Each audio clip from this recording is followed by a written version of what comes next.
日炎午裏有蜜蜂飛過，沒有我在歡聲高歌，運動場上課鐵閘下了鎖。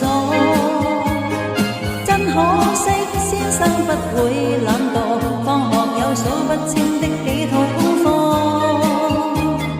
千斤的書包載滿了書籍，童年時就如此經過。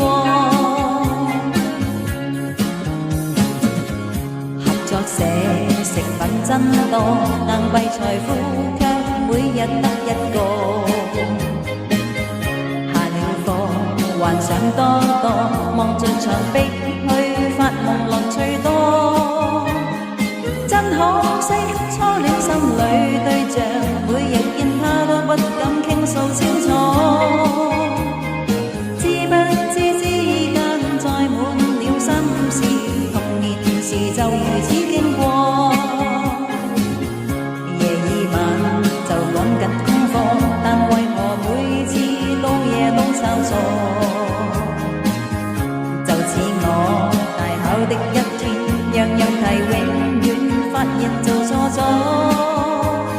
識光陰爸爸天天教導，每日我聽他心中只覺囉嗦。